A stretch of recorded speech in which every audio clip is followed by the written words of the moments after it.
ओम शांति। आज की हमारी कहानी का टाइटल है एक दरवाज़ा।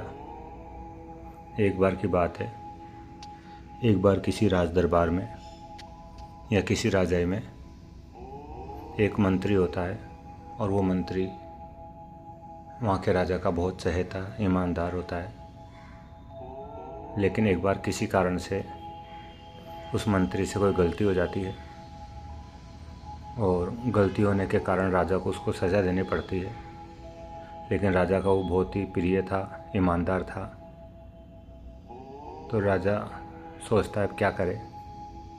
तो राजा उसको कहता है कि तू मेरा बहुत ही प्रिय है, ईमानदार है, लेकिन नियम अनुसार तुझे भी सज़ा देना ज़रूरी है।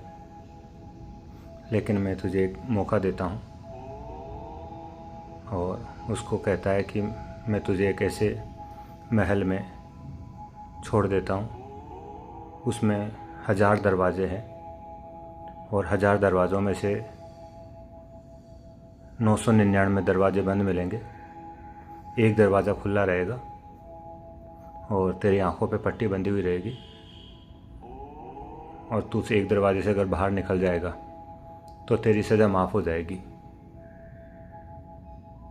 तो मंत्री ने कहा ठीक है, और राजा उसको आंखें पर पट्टी बांध करके उसके महल के अंदर डाल देता है। और वो मंत्री एक दरवाजे से दूसरे दरवाजे, दूसरे दरवाजे, तीसरे दरवाजे, ऐसे जाता रहता है और लगभग 850वां दरवाज़ा आता है। और जो 850वां दरवाज़ा था वो खुला हुआ दरवाज़ा था।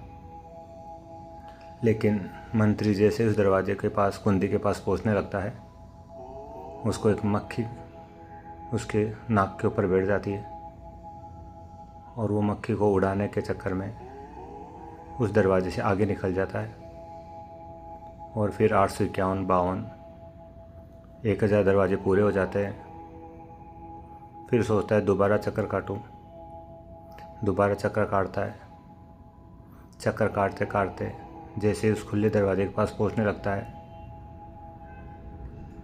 वहाँ पर एक कोई दूसरा सैनिक होता है। उस मंत्री से चिढ़ता है।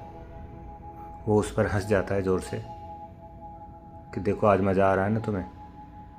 माना उसकी मजाक उड़ाता है और उसकी मजाक की वाणी सुनकर वो चिढ़ जाता है और जैसे कुंडी के हाथ लगाने लगता है उसकी चिड़चिड़ाहट में वो फिर आगे बढ़ जाता है और फिर उससे वो खुला हुआ दरवाज़ा छूट जाता है। फिर वो चक्कर काटता है,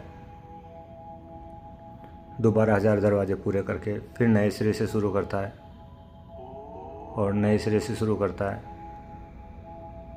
और जैसे ही फिर नए सिरे में वो उस दरवाजे तक पहुंचने लगता है, फिर महल के बाहर से कोई ज़ोर से एक आवाज़ होती है और उस आवाज़ से फिर उसका ध्यान भटक जाता है और उस कुंडी को हाथ लगाने के बजाय आगे बढ़ जाता है। तो ऐसे ही काफ़ी सारे मौके वो गवा देता है। तो कहानी हम यहीं पूरी करेंगे। आगे उसको कब मौका मिला या कौन से राउंड में बाहर निकला या थक कर चूर हो गया। लेकिन वास्तव में ये जो कहानी है ये हम पुरुषार्थी आत्माओं के लिए एक शिक्षा लेकर आती है कि हम भी इस संसार में चक्कर काट रहे हैं और अपने पुरुषार्थ में सफल होने के लिए एक दरवाजे से दूसरे दरवाजे, दूसरे दरवाजे, तीसरे दरवाजे जा रहे हैं।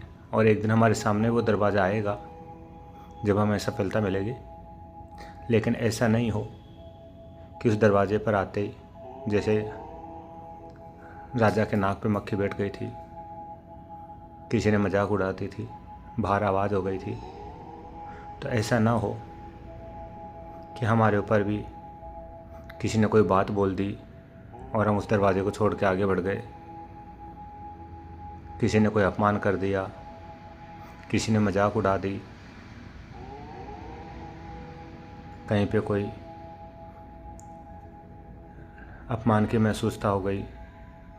हमारे जीवन में भी ऐसी बहुत सारी बातें आएगी।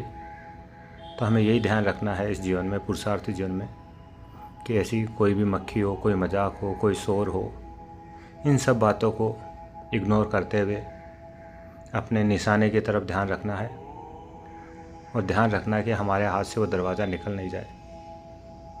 वही दरवाज़ा हमें हमारे पुरुषार्थ की सफलता दिलाने वाला है। तो किसी की बातों के बस, किसी के अपमान के बस, किसी के टोंट के बस, किसी की मजाक के बस हम उस दरवाजे को नहीं छोड़ दें। यही हमें इस कहानी से सार मिलता है। बाकी भगवान हमारे साथ है, हमें उसने मौका दिया है तो हम अवश्य उस दरवाजे से बाहर निकलेंगे।